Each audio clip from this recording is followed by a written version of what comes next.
Hey, it's Marco Cattaneo representing Charles Sturt University with yet another study aid for the subject ITI 597, the subject that covers IT service management. Hey, in today's topic I'm going to cover service level management. Yay! Service level management, and we're going to look at the objectives for service level management. Hey, but before we dive into the world of service level management, of course you need to understand where we are in the bigger scheme of things. So looking at the service life cycle, in the last couple of videos we've been covering the service strategy processes. With today's topic we're actually starting to look at the service design processes. So service design is all about designing for new or changed services, so they can be implemented by service transition, they can be maintained and kept operational by service operation, and continuously improved by continual service improvement. So from now on, in the next probably 50 videos or something, we're going to have a look at an in-depth look at service design processes. So what are the service design processes we're talking about here? Well, if you like the number 7, there are 7 service design processes. 7 key service design processes. Number 1, here we go, service level management. It's all about agreeing service levels, agreeing between IT and the business and setting clear expectations what will be delivered and what will be required from both sides. Okay, IT and business. We've got service catalog management. Properly cataloging your services so the customers can see what's provided to them. We've got supplier management, making optimal use of third parties we are working with. We've got our dependencies with.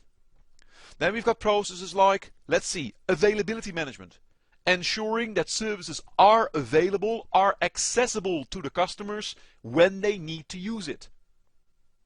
We've got capacity management. It's about performance management and making optimal use of our resources.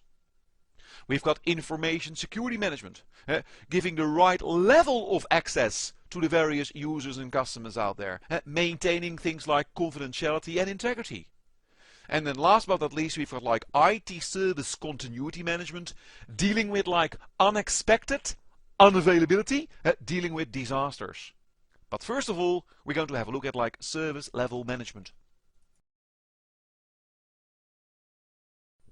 Yeah, let's start with some brain food. So some questions and some statements.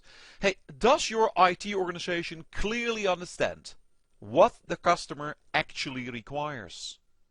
When and how fast to respond to issues? The services, the IT services, it delivers and supports. What type of performance should be delivered? What the continuity needs are and how to escalate when things go wrong? What level of information security is actually required? What about the customer's expectations and perception? Are they clearly understood? What about the rights and obligations and the roles and responsibilities of all stakeholders involved? Are they all clear to you? If the answer is no to any of these statements here, to any of these questions, well, you need service level management. Yeah, service level management. Hey, service level management, SLM, is the cornerstone of IT service management. I strongly believe that service level management is one of the most important processes, if not the most important process that you will find described in all these ITIL volumes. Get service level management right and your life is going to rock. Get service level management wrong, then your life is going to suck big time. Service level management is the glue that binds IT and business. Service level management is the bridge that connects IT and the business. Service level management, it brings these two worlds, IT and the business, together. It links them, it binds them, it glues them together. That is service level management. So what's the goal? What's the goal for service level management? The goal is to ensure that an agreed level of IT service is provided for all the current IT services and that future services are delivered to agreed achievable targets. Proactive measures are also taken to seek and implement improvements to the level of service delivered. So it's about agreeing on the level of IT service you are providing to the customers, and also about like taking actions to actually improve these services, like ongoing, continuously.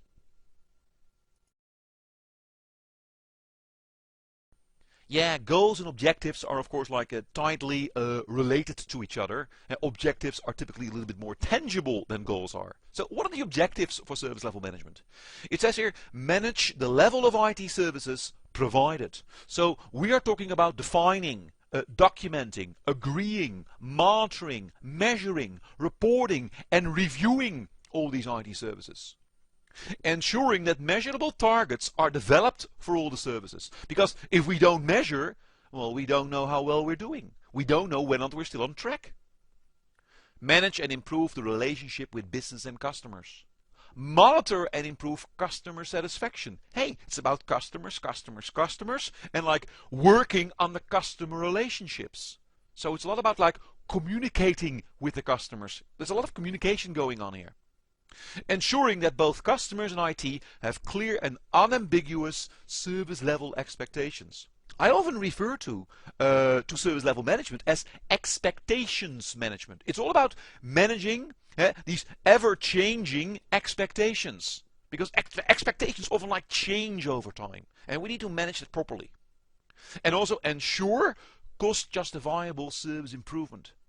If it ain't broken, it doesn't mean you can't make it better.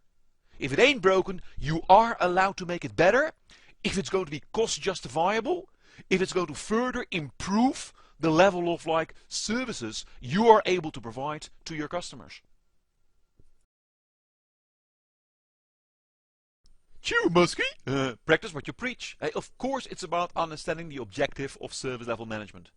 Hey, what type of agreements and or contracts do you have with other people or like other organizations? And what's their value? I've got some examples here, like the babysitter. It's clear when she will arrive and how much she gets paid. Car maintenance. It's clear what's going to be checked and when. And insurance. It's clear what I'm insured for and what not. Try to come up with some more examples that are either like related to your personal life or related to your like your business life. Have fun.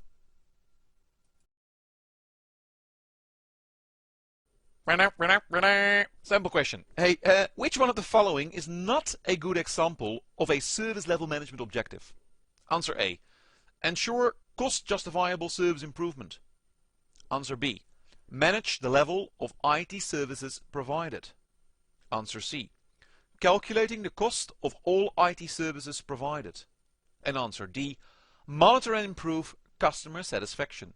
I'll give you a couple of seconds to think about the answer, and then, as usual, we continue.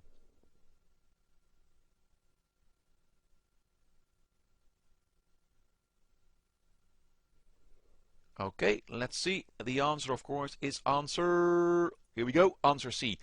Calculating the cost of all IT services provided.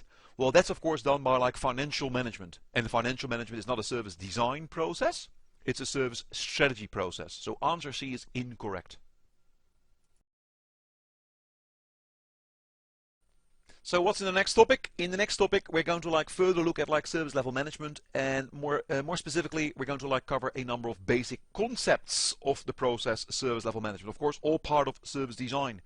Hey, until then, live long and prosper. Nano, nano. And as always, I'll be back.